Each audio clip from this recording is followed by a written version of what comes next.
প্রিয় ছাত্রছাত্রী, আজ আমি তোমাদের সামনে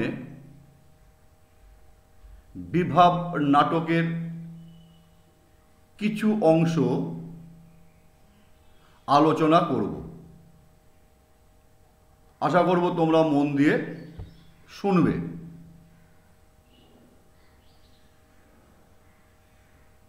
নাট্যের চর্চা মানেই জীবনের চর্চা, জীবনের চর্চা মানেই নাট্যের চর্চা।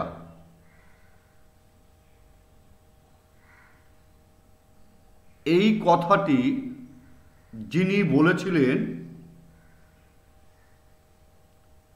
তিনি বাংলার নাট্য আন্দোলনের অন্যতম পথিকৃৎ শম্ভু মিত্র, যিনি স্বাধীন ভারতের বাংলা রঙ্গমঞ্চের অন্যতম শ্রেষ্ঠ অভিনেতা ও নাট্য নির্দেশক। তিনি নাটক ও জীবনকে সমার্থক হিসাবে দেখতেন। সেই কারণেই তো তিনি বলেছিলেন, নাট্যের চর্চা মানেই জীবনের চর্চা, জীবনের চর্চা মানেই নাট্যের চর্চা।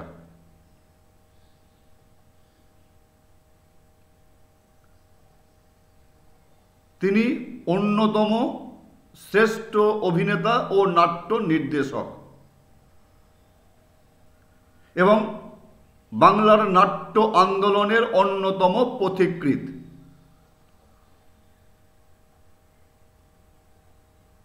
বাবা সরকারি চাকরি থেকে অবসর নিলে এলাহাবাদে স্থায়ীভাবে থাকবার চিন্তা করলে শম্ভু ও তার ভাই শঙ্কর বাবার সাথে এলাহাবাদ চলে যান। কিন্তু বয়স 20 অতিক্রান্ত হবার পর কোনো উপার্জন না থাকার কারণে শম্ভু মিত্র কলকাতা ফিরে আসেন।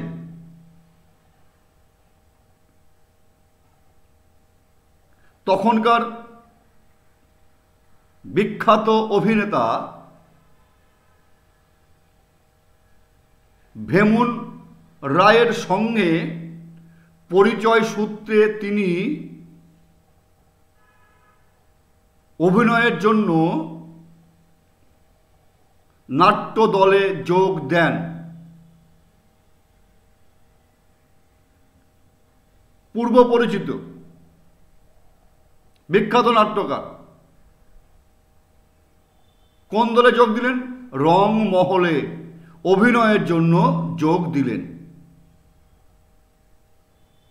বিখ্যাত অভিনেতা বিধায়ক বন্দ্যোপাধ্যায়ের খেলাঘর নাটকে তিনি অভিনয় করেন।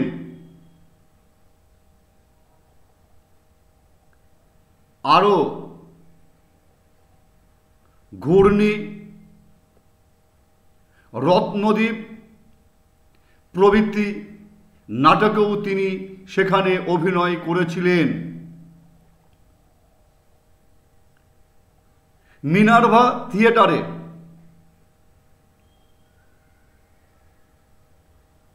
জয়ন্তী নাটকের প্রধান চরিত্রে বা প্রধান ভূমিকায় তিনি অভিনয় করেন। তারাশঙ্কর বন্দ্যোপাধ্যায়ের কালিন্দী নাটকের মিস্টার মুখার্জির ভূমিকায় তিনি অভিনয় করেছিলেন। এছাড়া সীতা, আলমগীর, জীবনরঙ্গ প্রভৃতি নাটকের বিভিন্ন ভূমিকায় তিনি অভিনয় করেছিলেন।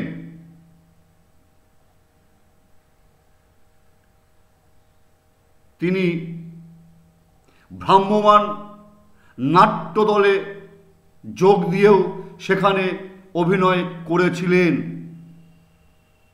এভাবেই তার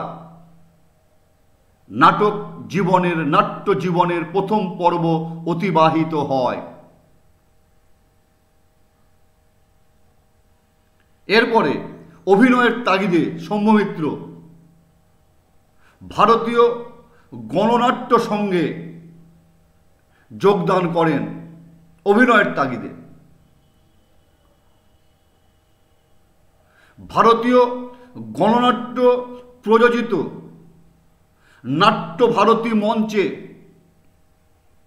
আগুন ও লাইব্রেরি নাটকে তিনি অভিনয় করেন।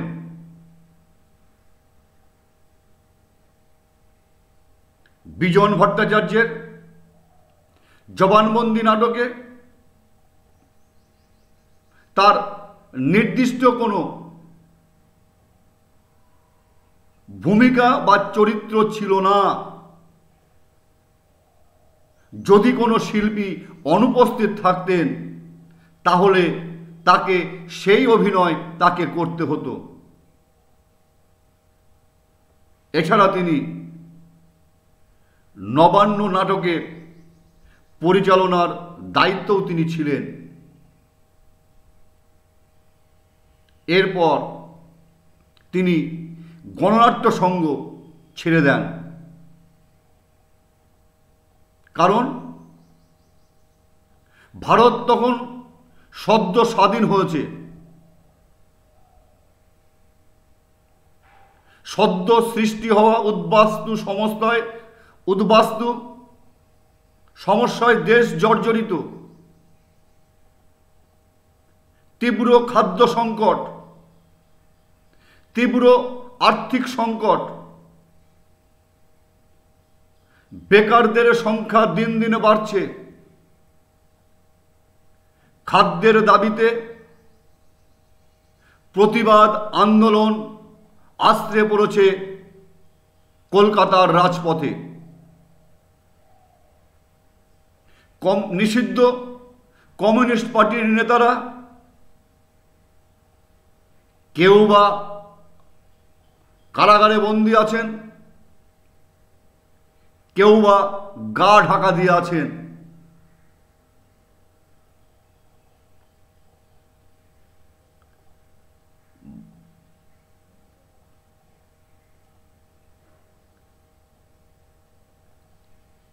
এরকম অবস্থায় সাংস্কৃতিক জগতে, বিশেষ করে নাটকের ক্ষেত্রে, ভারতীয় নাট্য সংস্থা, ভারতীয় গণনাট্য সংস্থা গণচেতনার ক্ষেত্রে যে জোয়ার তুলেছিল সেই জোয়ারে ভাটা পড়ে। নাটকের মধ্য দিয়ে রাজনৈতিক আদর্শ প্রচার করা হবে, নাটকের মধ্য দিয়ে রাজনৈতিক উদ্দেশ্য প্রচারে কি একমাত্র কাম্য, নাকি অন্য আদর্শ খোঁজা হবে? এই নিয়ে ভারতীয় গণনাট্য সংস্থা দ্বিধা বিভক্ত। একদল চাইছে নাটকের মধ্য দিয়ে রাজনৈতিক আদর্শ প্রচার করা হোক, আর এক পক্ষ চাইছে নতুন আদর্শ উদ্ভাবন করে সেই নতুন আদর্শ প্রচার করা হোক।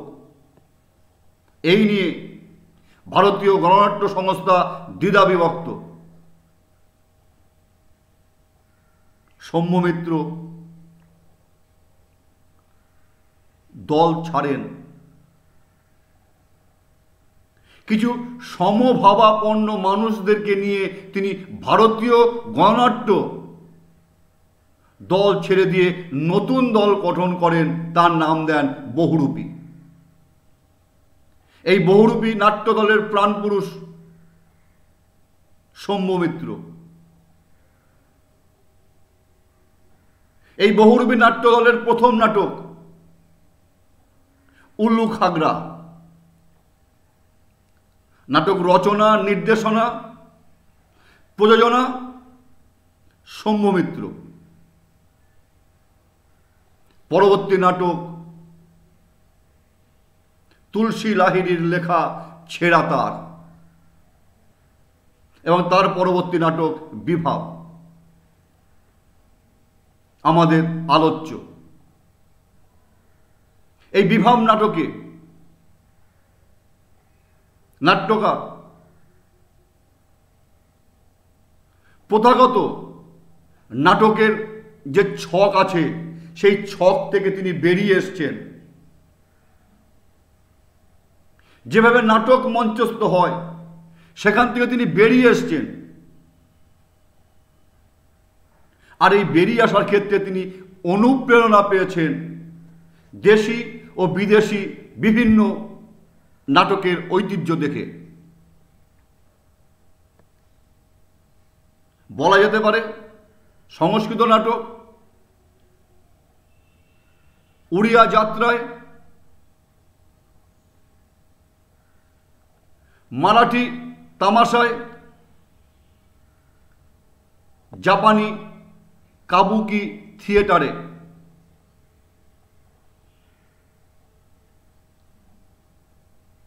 আমরা জানি তিন দিকে ঘেরা মঞ্চ, পেছনে পর্দা, সুন্দর সুসজ্জিত মঞ্চ, আলোকসজ্জা, পোশাক ইত্যাদি ঘনঘটার মধ্য দিয়ে নাটকের অভিনেতারা নাটকের বিষয়বস্তুকে বাস্তবায়িত করে তোলবার চেষ্টা করেন। কিন্তু ওই সমস্ত দেশি সংস্কৃত নাটক, উড়িয়া যাত্রায়,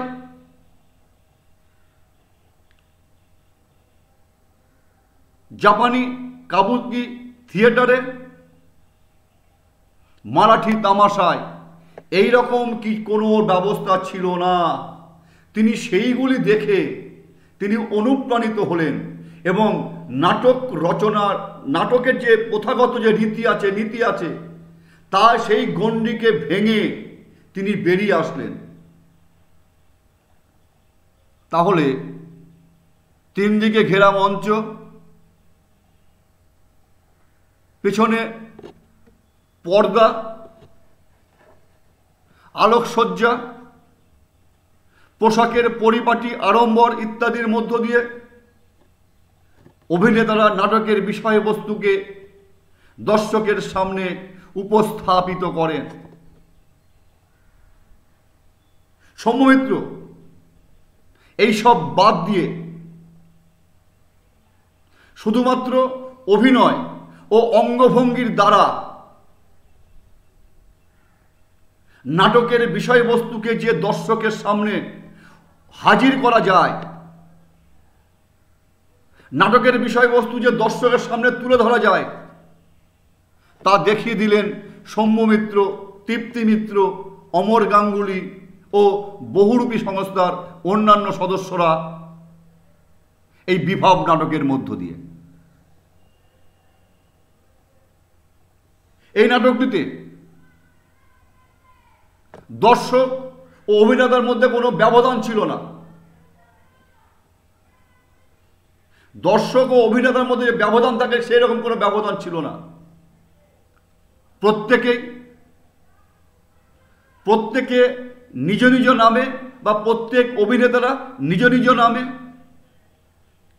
স্বাভাবিক কথাবার্তা ও আলাপচারিতা করছেন, মতামত বিনিময় করছেন, নাটকের নতুন ভাবনা প্রকাশ করছেন, একদম খোলামেলা সাদামাটা আলোচনার মধ্য দিয়ে দর্শকদের সামনে আলোচনা করছেন। কিন্তু নাটকের শেষ দিকে দর্শক স্তম্ভিত, হতচকিত, বিস্মিত।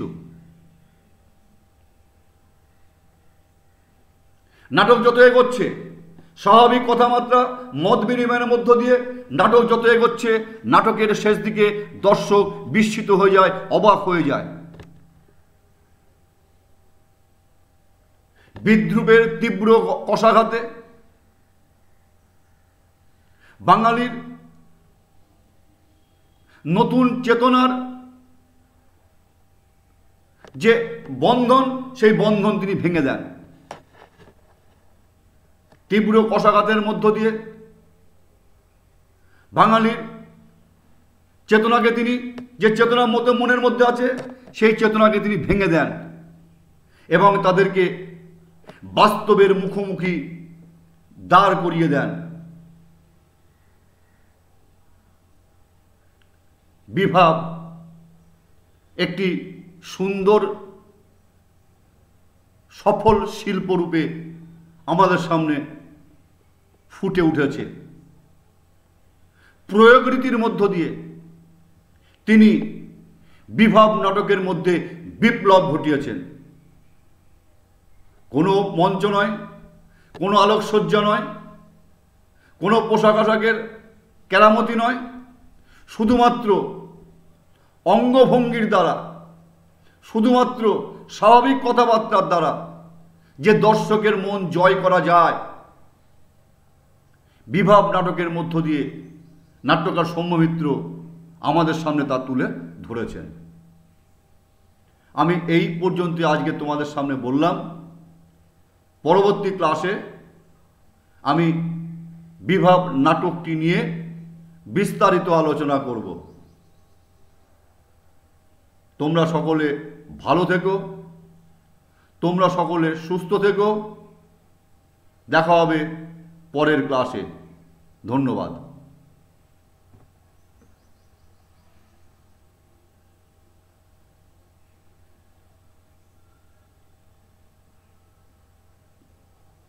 কিরে বাবাই?